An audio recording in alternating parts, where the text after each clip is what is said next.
Welcome everyone to another Spotlight session. Incredibly excited to be welcoming Sonya Law from SL Human Resources Consulting. First of all, Sonya, thank you for joining us. Thank you so much. Thank you so much, Martin, for the opportunity. Great to be here. Yeah, and sort of you've actually been working with my co-founder partner, Ash Richardson, on a couple of things, and you're really connected on the minds really of what you're doing and what we're doing at StratApp, and we're really excited to have you on board. So would you love to do this? I'd love you to do this. Can you just give everybody an introduction of yourself and what you're doing as part of your consulting organization? Yeah, sure. Yeah, just a brief introduction to myself. Born in New Zealand, arrived here when I was 6 years old. So it just gives you a bit of a insight into my early childhood. But yeah, most of my time here in Australia. Worked in corporate in HR last 30 years. Degree qualified HR, teaching, a master's in business. And last year during the pandemic, decided I wanted to leave corporate and give back to my community of HR in the way of consulting, so I can work with many people. So there's three things I do. I coach.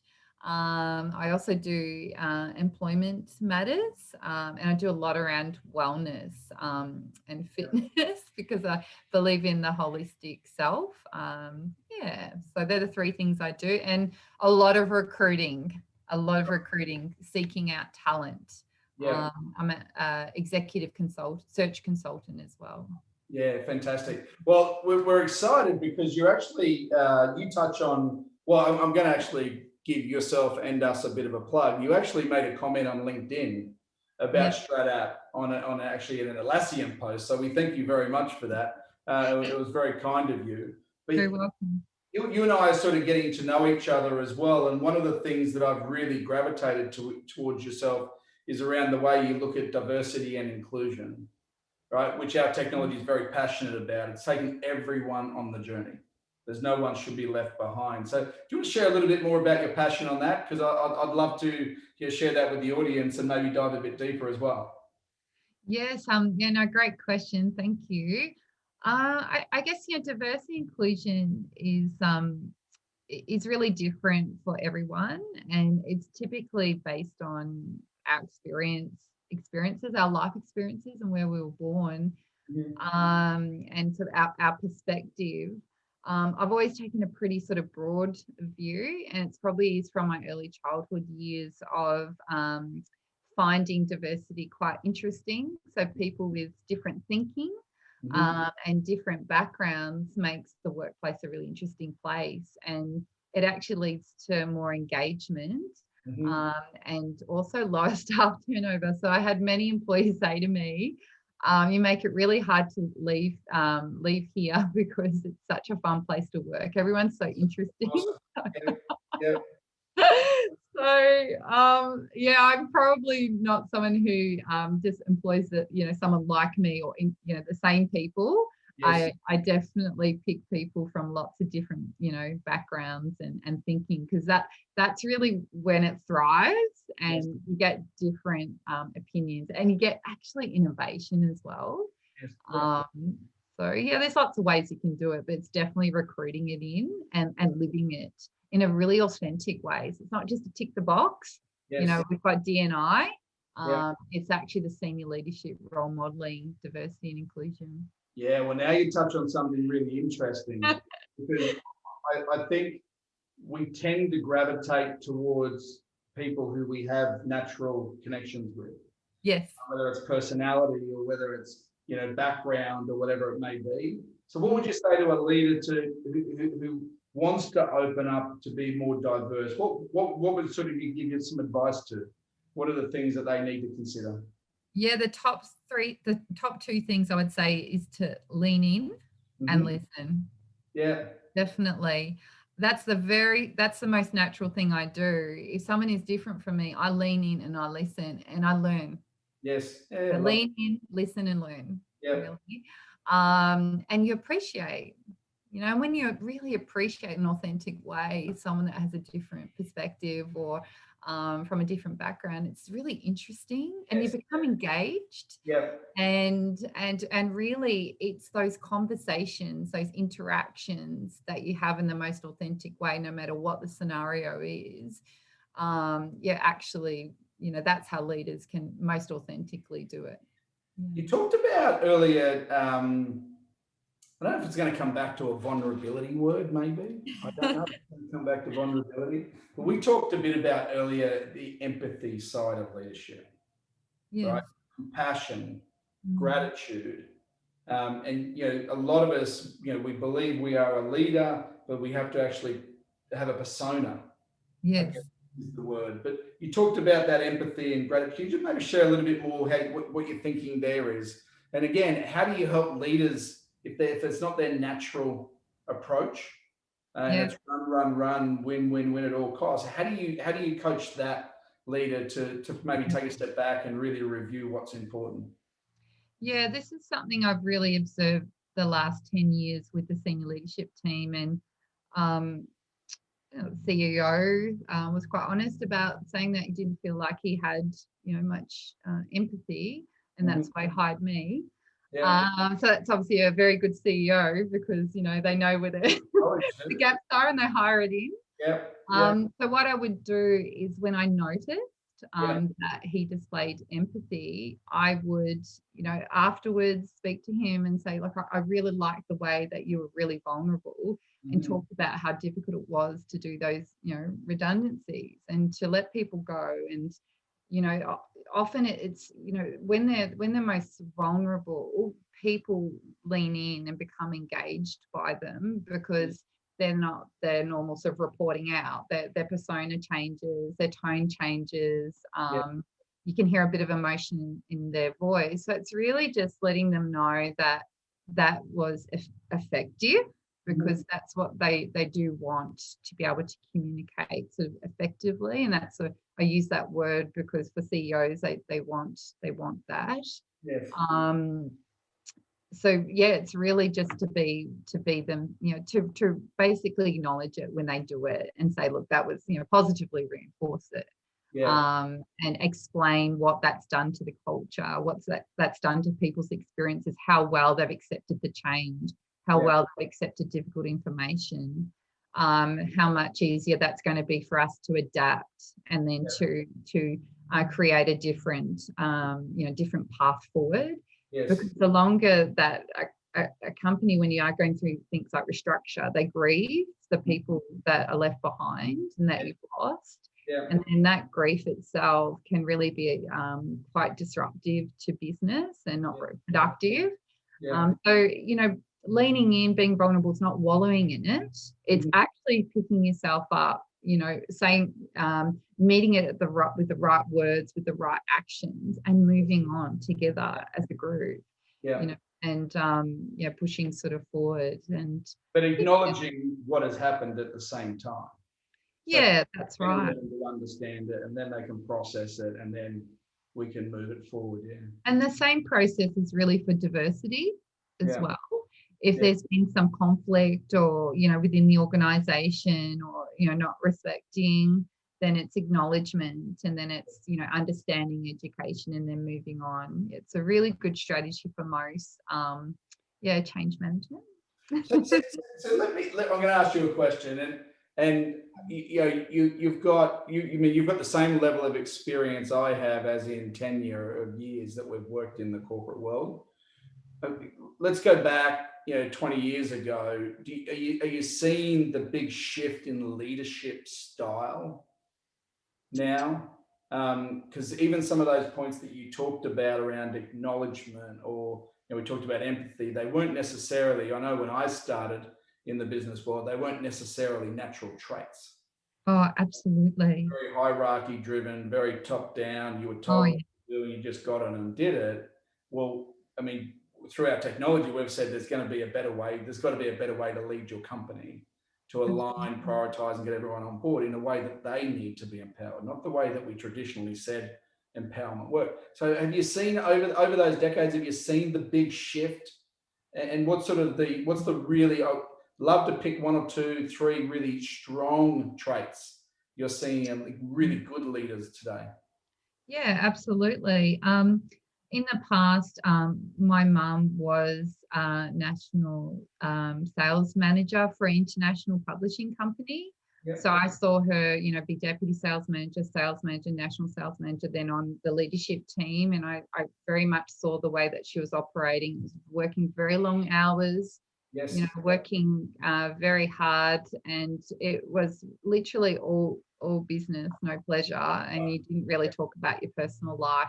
They were very separate and they're very compartmentalized, and that's very much not all baby boomers, but a lot of them. There's a line between home life and work life, whereas I'm noticing more now that it's about being holistic and recognizing the whole person. That home life and work life are just as important, and we actually want to know about that during the pandemic. And I think the CEO of Atlassian was on the project, I think earlier this week, talking about it, and he said that people are bringing their whole selves to work. So therefore, as leaders, we need to see them as a whole person, not just the job that they do. But about their family and what interests they have and what they do in their downtime. Actually having that more holistic approach. And I would have to say most leaders are actually doing that. Yes. There's still a few that are a little bit uncomfortable with it, but they're exploring it, which is really all you want to see. But I still think that we need to ourselves role model and give permission to people within our charge, to take those breaks. And because they look to the CEO and they look to the leadership team for guidance. So it's very much giving permission to self-care. And I love that, because actually Crystal Beaumont, who was actually on now, the CEO of Talend, was on our spotlight session a number of months or shows ago. And I'd been associated with Crystal before, and I learned from her. She sort of reversed engineered the leadership model. And she knew what the business needed and how we're going to break it down and all this sort of stuff. But really her mindset was, I'm going to sit down with my team and work out what's important to them. That's brilliant. And she was really good. So when she did the goal setting, it was actually their goals. And now the question was, how do I help you achieve them? Absolutely. And she re-engineered it up. And the way she did it, the passion that people worked when they worked with her, but she's also a classic example. And now she is a CEO of a public company. Yes. But she's really not, that person that's everyone looks to it great, but she works with everyone at the same speed. She doesn't always run ahead and go catch up. And by the way, whoever goes behind. So she's quite an amazing leader, and that's been around for a while. And hence she was really passionate about our tech, actually. Because it's about how do we take everyone for the journey. And by the way, the person who joined yesterday will have just as strong opinion as the person that's been on board 20 years. Definitely. So how do we allow them to come together in a space that allows them to breathe the way that they want to? I love that. Yeah, just loving what you're saying on that. And it's part of sort of the logic of how even StratApp came about, because it wasn't just about the strategy and the why the company and the strategy and the short-term focus, which we have. It was more about how do we now enable the teams with the right set of tools. Yes, absolutely. As successful as the business is supposed to be. And you really had to be at people level to really understand that element. It's really inclusive, because as you say, a new person coming in, or someone's been there 20 years, the value of the idea is just as important. Correct. And I love that. Yeah. And so I agree on the leadership piece as well, because if leaders can't be vulnerable themselves, how are they asking everyone else to be vulnerable? And my sense is that it's ticking over to that 30 to 50%, and hopefully it will go 60, 70, 80, 90, where we are bringing the whole self. And by the way, we're getting to acknowledge what that self means. Yeah, I have an example. One of our technicians who was working on a mine site, he was fly in, fly out, and he was a remote worker, and he was going back to his hotel, and in the reception area he collapsed. He had a brain aneurysm. Yeah. And he's Wow. a young dad with a 2-year-old daughter and a partner. And my immediate sort of feeling towards that was to speak to the family. Of course, we have the safety manager looking after, all the other things that you need to go through. Yes. And, they're actually in a really difficult sort of financial situation, which I learned from talking with them. And I actually started up, one of those pages. Is it a GoFundMe page? Oh, yes. Yeah. And it was just my sort of instant reaction to go, I think we need to do this. And the Newcastle community and the newspaper and the businesses in the area, and so many people got behind it. And I think within 5 days, it was like $25,000 because essentially the main breadwinner, he Yeah. was, out of action. Yes. And then, the wife wasn't working, and then you've got a child. And so it's times when, true, that something happens within the business and you feel a human emotion. And normally where you draw a line, cross Yeah. over it, Yeah. like actually cross over it. Yeah. And I know it's uncomfortable and you're like, oh, have I got permission? Have I got authority for this? Or, is this going to go into some territory I'm not going to be able to handle? Just try it. Yes. Just try it, because often that gut feeling or that human emotion is what best directs our empathy. Yes. In sort of the right way. Yeah. No, I love this. I had I think I was sharing with you just before this because I was having a chat with Rajiv Singh, the co-founder at Concur, and Yes. it was late 2013, and I said he's such an amazing leader. I just asked him the very simple question of how do you lead when you're not in the room? Yeah. When you're in the room, you inspire people. You may inspire me for 6 months, you may inspire a person for a week, but how do you actually engage when you're not in the room?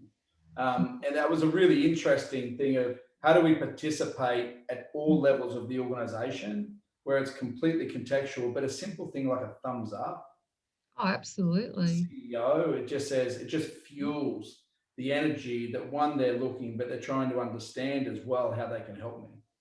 Yeah, And find definitely. that's the bridging between the way we believe our own values as people to how do we allow technology to play a role to Yeah, interact with that space. absolutely. It's so scalable when you've got tech. It's, we've got a problem with social connectedness at the moment with, work from home and people aren't in the traditional sort of office format. It's hybrid. Having that one workspace where you can collaborate, share ideas, share the vision, allocate tasks, and connect people with their why and their purpose, but then have this whole social community where you can, chat about it and celebrate along the way and recognize people. And that becomes a community, and that's the community that enables organizations to thrive. We're social beings, we want to be with each other, but then some people too don't want to be physically with each other. That's intimidating because some people are more confident, but those that are quieter, they've got just as good ideas. And I feel like the inclusivity of a platform is that anybody can have a great idea. It's not just, someone like me chatting away and very confident to speak. Yes. No. Yeah. So it's about recognizing people that are quieter and, Yeah, it's sort of. I had a great example and sorry to give straight up a plug. Sorry, my husband watched Netflix last night and he unplugged me. So I'm just going to plug myself in. Oh, good. Oh, good. Ash likes to keep some of these bloopers in there too. Oh, good. Technology. We had a really good one where I was doing a quick sound check with a couple of guys, sound check, and they go, "What?" I said, "Sound check," and then they go, "Playing with you, Marty." And then I got to the end, and I said, "Hey, Todd, I'd love you to wrap up." And he goes, "Yeah, Todd, can you hear me?" Todd, he goes, "Marty, can you hear?" I said, "Gotcha, Todd." We actually left that one in. We actually left it in. You've got to have fun. Yeah. Hey, what I'd love to sort of, and mindful of time as well, what I'd love to ask you about, because you touched on it at a recent conference that you hosted, which was around the millennial space. Yes. Yeah. And sort of we're incredibly passionate, same as you, of everyone on the journey. There's no one going to be left behind. And we've got great examples of clients onboarding people within hours now that are actually in the business, talking across 4 countries, getting stuff done in less than 24 hours of starting their job. And Yeah. people have come on board saying, that is amazing. I can't believe you did that within that period. Hey, I've reviewed it. That's excellent work. Like that energy in 24 hours of onboarding a person. Yeah. Very powerful. And by the way, the owner of the business just set the actual direction, and Frank gave him full empowerment to work. Right? Very, very cool examples. Now, you talked about millennials and the way that they think and the way that they operate. I'd just love to get your perspective on it, and how, as leaders, should we be thinking about embracing the power of them right now? Yeah, it's a great question. I think it's, you've got your, I pick on the baby boomers, sorry to the baby boomers, but they an easy target because they don't like technology as much. Yeah. And they compartmentalize a lot of things and intellectualize a lot of things and fear failure, broadly speaking. However, millennials, they're very comfortable with technology. And they're very curious and they're very open-minded and they're very innovative. And, they're the minds that we need for the future of work, because as we saw in the pandemic, how much we have to pivot, in lots of scenarios. It's how can we embrace the knowledge of the millennials and all generations, but really play to the strengths of the millennials who are so comfortable with working in a tech space, because it's always so scalable and have more impact and reach when you use technology in different ways. And it does certainly help with, diversity and inclusion as well. So interesting, at the moment, I'm doing an executive search and it was one role to be filled, but I've looked for a millennial. So, and I've looked for someone, more sort of Gen X, because the way I want it to work is that, I've got the millennials got these great ideas, but I've got the Gen X who's a great coach and is going to facilitate the innovation and the ideas that person has and give them confidence. So this is, great cohabitation that can occur when we draw out the strengths of each other, because often, and one of the comments from a baby boomer in my recent article on the 5 Bs of baby boomers and how to cultivate a culture of innovation was, it was Ron Slee, and he won't mind me mentioning it. He said, for far too long, we've disrespected the millennials, and now it's come back to haunt us. So remembering that, having a workplace that is actually fun and interactive and meets their needs and their values. And actually, being a bit more sort of open to giving feedback to millennials as well, so that because they're very comfortable with getting feedback, and so that they can, shift their approach, and for baby boomers to be a bit more empathetic with, as well. This all helps to cultivate that culture, because otherwise, who's going to work for them? Like they forget. I think I already know who my boss is. It's my 11-year-old, who I said was the Jaggers Enterprises when she was 8. 100%. I think she's been here before, and I just said, "You are the future. You're basically the future." Yeah, and I've got and my niece. I shared something with her in relation. Actually, it was actually our last video we did, where a millennial talks about straight out. And I showed it to her and she goes, if I was able to have pure clarity on who we are and what we do, and then the full ownership of getting the job done. Absolutely. It would be completely different. There's no reason that they can't. Yeah, and they've got so much more capacity, right, than what we're leveraging right now. And so I love the way you're looking at it and you're thinking about it, and sort of, it's sort of funny when we connect with people, we were sort of millennials back in our day. Right? We already knew we were constantly pushing boundaries. Those challenging status quo, which got us to where we are today. Then when I look at this new gen, they're really no different. They just have so much more resources. They're brilliant. It's another step up. And I think, in essence, our generation should be proud of it. So proud. whole culture and that the whole idea of embracing, and hopefully they'll take it to another level of inclusion and I hope things. so. I can't wait to watch.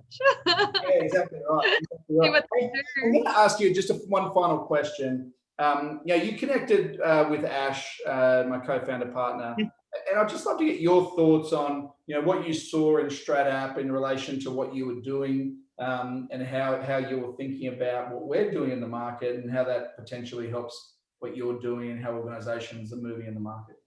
Yeah, really it started with last year.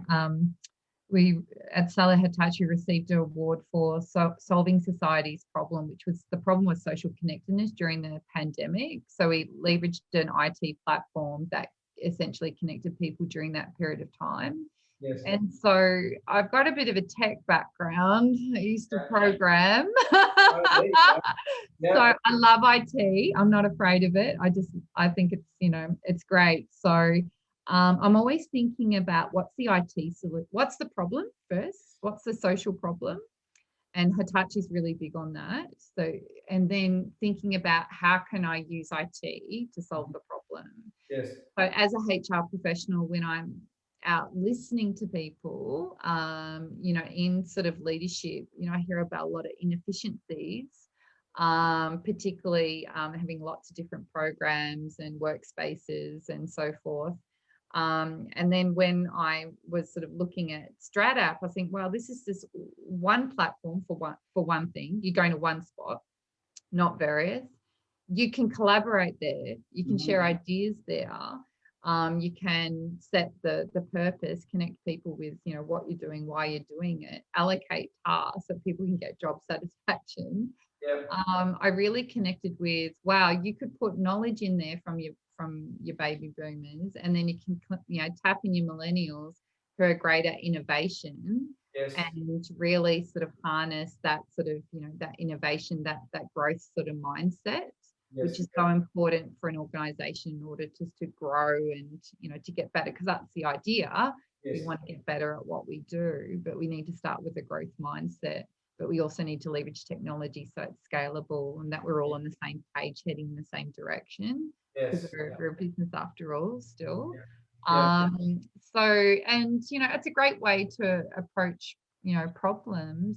I really enjoyed participating in the innovation challenge during the pandemic to come up with a new idea, and then collaborating, with my team and think about prototyping and testing. And, it was a really great experience. And if we do more of that within StratApp, and then, we're going to see more growth, and people are going to feel like they're actually making a difference, because we do want purpose in our day. We do want meaning. Yes. We do want to make a difference, and it shouldn't just be for some of the leaders or managers to be occupying that space. It should be inclusive for everyone to come up with an idea, no matter how long they've been there and what position they hold. As I talked about titles before, which I don't love, and titles and boxes and org charts, I don't love at all. I feel like it's better to think of, the collective, the collective minds. And then, find a way to kind of really harness that. And it sounds like that's what you do. Straight up. Yeah, it's sort of, I just love the idea of the way you think, right? Because you also said something earlier, which I really loved, around how do I align on values? Yes. But it's not necessarily the person I would traditionally get on well with, right? Which is up, whatever that matches for you.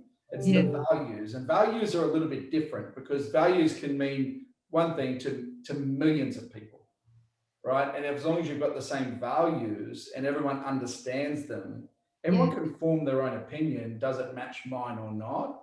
And then when they can at least form the opinion and make decisions on it, they're so much more engaged on the direction that we're going. Absolutely. And I love how you position it. I just love it, because it's sort of, and the other thing you touched on, you mentioned the word task, which can be so tedious by nature, right? Give me a task. Yeah. I didn't get inspired by task, but when task context. Collective, yep. Yeah, when you give task purpose. Yes. And when I understand, not just for me, but for my team or for my division or for my Yeah. organization and what we Yeah. do for society and communities, that I get energized by that. That's what great leaders do. They Yeah. say, to the machinists on the shop floor in manufacturing, by you putting that thing on that brake or that tire or that car, that Yes. keeps everyone safe on the roads. Like Yes. when Yeah. people understand that task that they do and how it connects them with, this great, this great sort of thing that you're doing. And, Yeah. and leaders will constantly be reminding people about how they fit in, how valuable they are, Yes. and get them excited and inspired about what they do. Because at the end of the day, it does actually become a whole bunch of tasks. It's things to do, right? Yeah, You've got absolutely. to be a cheerleader and right in there, and this is why we're doing it, and And re-engage people. I'd like to see leaders get more. And I had this conversation in another spotlight session when I said, if I could give a leader full granularity, like living, breathing, live, interactive insights to what's breathing across the business, how many would really drill down on it, or how many would wait for a graph to tell me what's happening retrospectively and doing it? And I'm just not. The reality is we can do that today with technology. And by Yeah, the way, people crave it, yeah, right? And yep, another CEO said to me, "My people are lonely. It's yeah, COVID. They're all in their home looking at the thing, doing their jumping on another Zoom, and yeah, and they're all getting zoomed out, and then the idea there's another ding ding, and it's everyone's sort of whoa, hold on. But if we can get it in a real yeah, purposeful and structured way to say, you know what, this is what matters. And if yes, you're doing anything outside that, I want you to make the decision: is it the right thing to do, or is it not?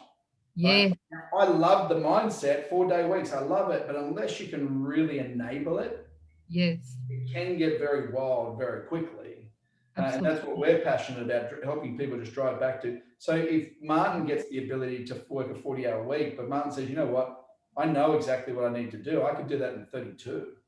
yes, Right? Let yeah, me do it in 32 and be okay with the extra gym session or the extra yoga session, etc. But now we're all on the same page, absolutely. moving at the same speed, and we all know exactly where we sit right this moment. Uh, Definitely, because execution is a really big part of business as well. yeah, And, productivity, of course, because they're all things that we look at, revenue per head count, and we measure productivity and how much money we're making, because that makes us financially sustainable and sensible. So there's all those business frameworks we must operate within.